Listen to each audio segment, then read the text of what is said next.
Welcome back to United Insider TV. If you thought the Sesko injury was a crisis, you haven't seen the real disaster brewing inside Old Trafford. That injury was the symptom. This is the disease. We are talking about financial fair play, FFP, and specifically the absolute cold-blooded ultimatum delivered by Sir Jim Ratcliffe to the entire football hierarchy. Forget trying to sign players. The new regime's first priority is raising money, and not a few million here or there. We need 100 million. This FFP deficit is the real reason the board stalled on signing that crucial striker last summer. It's the reason the club is now in a panic state, scrambling for cash while the season burns. This is not the Glazers' debt. This is Ineos's new rule, and the rule is simple: sell to survive. Today, we are exposing the one player, the $100 million asset that Ratcliffe has put on the January chopping block. Selling him would be controversial. Selling him would divide the fan base. But selling him is the only way we fund the $80 million Ivan Toney deal and save Ruben Amorim's project. Stay with us. The knives are out. Let's stop being naive about the numbers. The public figures are smokescreens. The real internal FFP calculation shows a shortfall that is staggering. Years of paying off dead wood, years of failing to qualify for the Champions League, and years of handing out obscene contracts have finally collapsed the financial ceiling. Ratcliffe and Ineos are not here to bail out the Glazers' mess. They are here to run a tight ship, and their first brutal order is to ensure the club operates within the FFP limit. To do that, they cannot simply raise capital. They must generate pure profit from sales. What does pure profit mean? It means selling players who came from the academy, because their original purchase price, their book value, is zero. Any fee generated from their sale is 100% profit, instantly erasing the FFP deficit and providing a clean slate for transfer spending.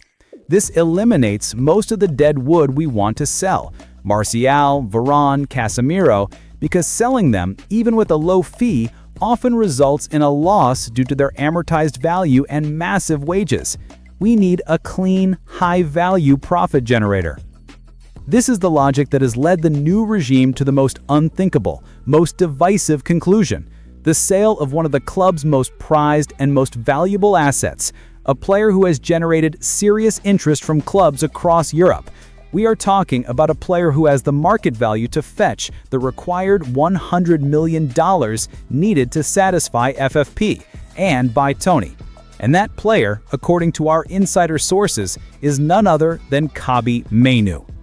The decision is brutal, the decision is cold, but the decision is financially sound. MAINOO is the ultimate FFP chip. He is a pure academy product, meaning a $100 million sale is $100 million of immediate clean profit. No other high-value player on the roster offers this level of financial solvency without incurring a book loss. The market value for MAINOO currently sits near 50 million euros, but the fierce interest from Napoli and a number of Spanish clubs who view him as a generational talent means a bidding war could easily inflate that price to the needed $100 million target, especially as he is English and homegrown. But beyond the books, there's the Amorim factor. Amorim's system demands two things in midfield: experience and a defensive anchor. While MAINOO is an immense talent, he is still young, still needs rotation, and the manager may have private doubts about relying on a 20-year-old for the entire brutal winter campaign. Sacrificing the high-potential, high-value player now at the peak of his market value allows Ratcliffe to secure a financial lifeline and Amorim to get the guaranteed goal score he needs.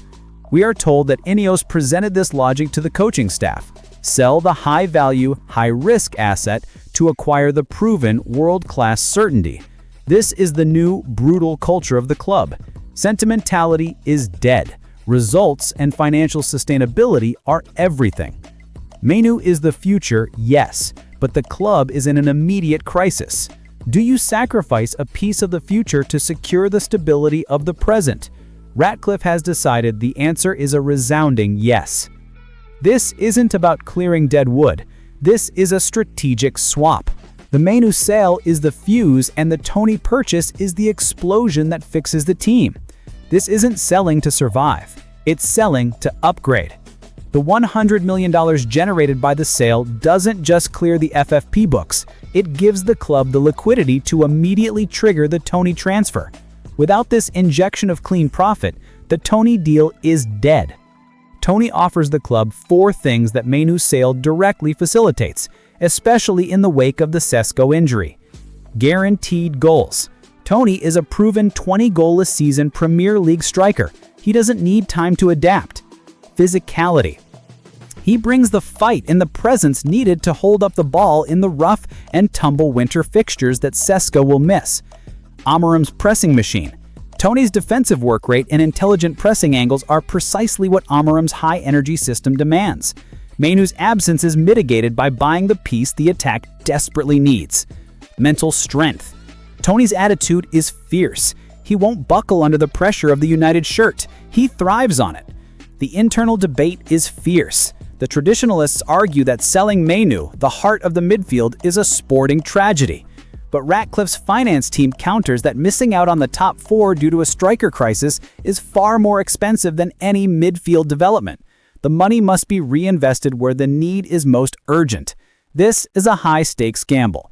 The $100 million transfer profit is the only way United can secure the Toney deal and give the manager the tool he needs to keep his job and secure Champions League. The clock is ticking down to the January window. The moment this news breaks, the fan base will be split in 2. The traditionalists will scream betrayal. How dare you sell an academy talent, the spirit of the club, for money? The realists, the financial strategists, will applaud the ruthlessness. We are finally run by businessmen who put the results first. And what about our rivals? Liverpool and Arsenal are already lining up to sign Toney. If we waste time trying to sell low-value players like Sancho and Martial, we miss our chance. The market demands speed. This is the first major career-defining decision of the Ratcliffe regime. Will they be sentimental or ruthless? Will they risk the team's identity for financial solvency and a guaranteed goal score? Our sources indicate that the preliminary talks have already begun. The player has been sounded out and the valuation has been set. The final step is finding the buyer for Mainoo. Once that $100 million hits the FFP books, the Toney deal moves from impossible to inevitable. This is the United Insider TV verdict. The Sesko injury has forced Ratcliffe's hand. The FFP rules mean that the dead wood is irrelevant. Only pure profit matters. That profit comes from the sale of KOBBIE MAINOO for a staggering $100 million.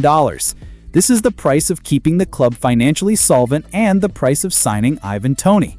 Selling an academy star is devastating, but losing out on Champions League football for a second year would be catastrophic.